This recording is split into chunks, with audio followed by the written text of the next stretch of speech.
జగన్ ఇది పేరు మాత్రమే కాదు, అభివృద్ధికి సంక్షేమానికి ఓ బ్రాండ్ నేమ్. ఏపీలో ప్రజల సంక్షేమంతో పాటు అభివృద్ధిని పరుగులు పెట్టించింది జగన్. శ్రీకాకుళం నుంచి చిత్తూరు దాకా ఎక్కడ చూసినా జగన్ చేసిన అభివృద్ధే కనిపిస్తుంది.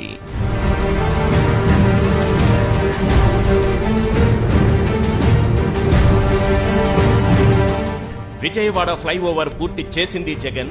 విజయవాడ వాసుల దశాబ్దాల కళ రిటైరింగ్ వాల్ కట్టించింది జగన్. బెజవాడ బెంజ్ సర్కిల్లో ఫ్లైఓవర్, విశాఖలో ఎన్ఏడి ఫ్లైఓవర్ కట్టింది జగన్. సంగం బ్యారేజ్ కట్టించిందెవరంటే వినిపించే పేరు జగన్. పోలవరం పనులను పరుగులు పెట్టించింది జగన్. భోగాపురం ఎయిర్పోర్టు పనులు పట్టాలెక్కించింది జగన్. వెలిగొండ టన్నెల్ పనులు పూర్తి చేసింది జగన్. 4 భారీ పోర్టులు, 10 ఫిషింగ్ హార్బర్లు, 6 ఫిష్లాండ్ సెంటర్లతో అభివృద్ధికి బాటలు వేసింది Jagan.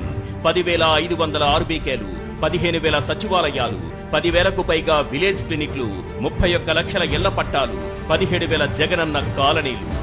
ఉద్దానంలో kidney research and super speciality hospital, 750 కోట్లతో అదే ఉద్దానంలో రక్షిత మంచినీరు.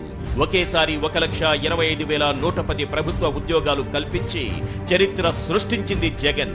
రెగ్యులర్ కాంట్రాక్ట్ అవుట్సోర్సింగ్ తో కలిపి 6,38,087 ఉద్యోగాలు. వైద్య విద్య కోసం దేశంలో ఎక్కడా లేని విధంగా 17 ప్రభుత్వ మెడికల్ కాలేజీలు. ప్రభుత్వ స్కూళ్లలో నాడు నేడుతో సహా విద్యారంగానికి 73,417 కోట్లు ఖర్చు చేసింది జగన్. డీబీటీ ద్వారా లబ్ధిదారుల ఖాతాల్లో జమ చేసిన 2,72,000 కోట్ల సంక్షేమం. వీటన్నింటికీ అదనం. అబద్ధపు ప్రచారాలు లేవు. 5 ఏళ్ల అభివృద్ధికి ఇవే సాక్ష్యాలు. అందుకే జగన్ అంటే సంక్షేమానికి చిరునామా, డెవలప్మెంట్ కు డెస్టినేషన్.